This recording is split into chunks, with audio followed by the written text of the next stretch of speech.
आज यहाँ मैं रुमगोंग में यहाँ रुमगोंग कॉन्स्टिट्यूंसी में यहाँ काइंग में आया हूँ। तो अपनी पॉलिटिकल का ये इलेक्शन का माहौल है उसको चलते हुए। तो वैसे ये अपना रुमगोंग एरिया जो है अपना आदि एरिया में थोड़ा सा एक डिफ़िकल्ट टेरेन हम लोग मानते हैं।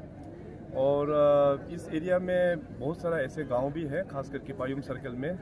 तो उस गांव में अभी तक रोड भी पहुंच नहीं पाया है।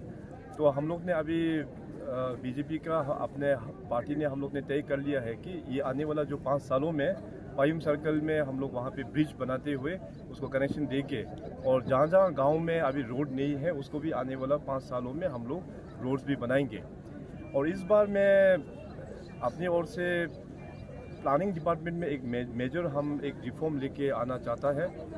पहले का जो प्लानिंग अप्रोच था कि टॉप डाउन अप्रोच, इस बार हम चाहते हैं कि down towards top, bottom to top planning का अप्रोच रखते हुए हर एक कॉन्स्टिट्यूंसी या हर एक डिस्ट्रिक्ट अपने आप में ही बड़ा एक यूनिक है, उसका चैलेंजेस अपना अलग होता है। तो यहाँ जैसे फॉर एग्जांपल आपका अपना रुमगोंग कॉन्स्टिट्यूंसी का यहाँ का चैलेंज जो है यहाँ का लीडर्स और यहाँ का ऑफिसर्स को पता है। ईटानगर में बैठ के डायरेक्टरेट में और या सेक्रेटरीट में बैठ के हम लोग वहाँ में ज़्यादा प्लानिंग करेगा तो उतना सूटेबल हो नहीं पाता है। इसलिए यहाँ पे इंफ्रास्ट्रक्चर गैप्स भी काफ़ी ज़्यादा है।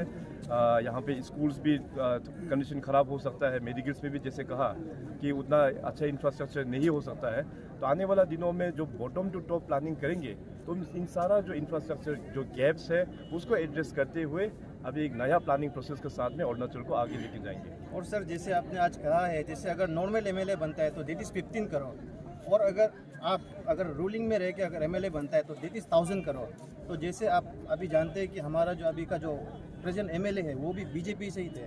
और लास्ट टाइम जब यहाँ पे गोई सर के जब प्रोग्राम में श्री बीराम वाघे जी, जो कि स्टेट प्रेसिडेंट भी थे बीजेपी के थे, तो वो कहे थे कि मतलब फंड तो सबको सेम दिया जाता है, अगर डेवलपमेंटल नहीं हो रहा है तो वो लीडर की कमी घटिया है। तो सर इसको आप कैसे मेकअप करना चाहोगे? यहाँ पे अपना तलेंदबो जी के जो टेन्योर में इस बार क्योंकि कोविड के कारण से 2 साल तो उसमें ही निकल गया, ये एक फैक्ट बात है। इसका बावजूद भी यहाँ पे रुमगोंग कॉन्स्टिट्यूंसी में कहीं बहुत सारा काम हुआ है, काम नहीं हुआ बोल के नहीं, बहुत अच्छा काम हुआ है। तो इस काम को और भी कंटिन्यू करने के लिए इस बार भारतीय जनता पार्टी ने तलेंदबो जी जो सिटिंग एमएलए है उनको यहाँ पे टिकट दिया गया है। और इस बार का जैसे मैंने कहा कि प्लानिंग में बड़ा एक रिफॉर्म होगा, उस रिफॉर्मेशन का साथ साथ अभी पूरा 60 कॉन्स्टिट्यूंसी का डेवलपमेंट अभी अच्छा होंगे। अभी इसके बाद सर जैसे आपने आज थोड़ा सा मेंशन किया था election model code of conduct के बारे में भी, तो जैसा कि आपने कहा है कि आपका जो गवर्नमेंट है, जो डबल इंजन सरकार है, वो परफॉर्मेंस बेस में देखते हैं, जबकि वो मनी कल्चर को टोटली वो डिफाई करता है। लेकिन जैसे हमारे यहाँ पे देखा जाता है, यहाँ का जो वाइस प्रेसिडेंट जो 32 रुमगोंग का जो अभी का इंचार्ज है अपू सीरम जी, उनके द्वारा हमें एक देखने को मिलता है कि इस बार जो भी जगह से ज़्यादा वोट मिलेगा उसका जो भी लीडर होगा, मंडल लीडर, उनको फर्स्ट प्राइज 3 लाख दिया जाएगा, सेकेंड 2 लाख, थर्ड 1 लाख। तो क्या ये against model code of conduct में नहीं आता है? ये देखिए, ये जो अनाउंसमेंट जो भी किया है हमें उसका ऊपर में उतना पता नहीं है। बेसिकली मैं मनी कल्चर का मैं इसलिए विरोध करता हूँ, खास करके जो जनता पैसा लेके जो वोट देता है ये अच्छा बात नहीं है। This is murder of democracy. तो अपना जो वोट जो है बहुत ही वैल्यू होता है।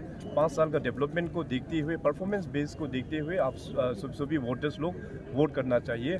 तो पैसा लेके अगर वोट करेंगे तो फिर डेवलपमेंट फिर हो नहीं पाएंगे। तो इसलिए वोट जो आप लोग जो वोट कास्ट करने के लिए जो आगे आते हैं तो पैसा के आधार पर नहीं, उसको डेवलपमेंट के आधार पर वोट करना चाहिए। और सर अगर इस बार अगर तलेंदबो जी जीत कर विजय होकर आते हैं तो क्या उससे हम एक स्टेट में कैबिनेट पोस्ट होल्ड करते हुए देख पाएंगे? इसका अभी हम कुछ कमेंट्स कर नहीं पाएंगे, क्योंकि सरकार एमएलए का काउंटिंग होने का बाद ही पार्टी इसमें पूरा विचार किया जाए। इसके बाद देखिए, अपना अरुणाचल प्रदेश का जो रिसोर्सेज है वो हाइड्रो पावर सेक्टर में काफ़ी अच्छा रिसोर्स है। यहाँ का पानी बहुत अच्छा है।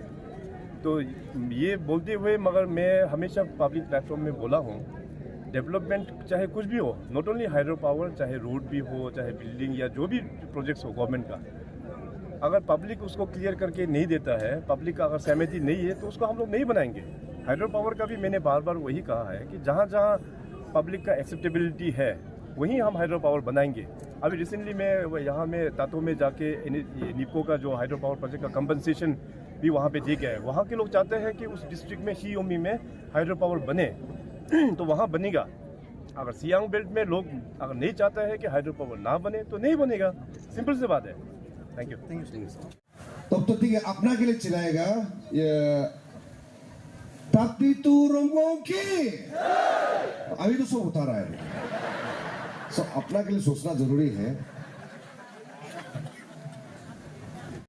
Kumdung kinolu hunying apa na holo kalem tabom ayala takama bud bilang ka amla ngoro gudu kalem tabom bud biang melo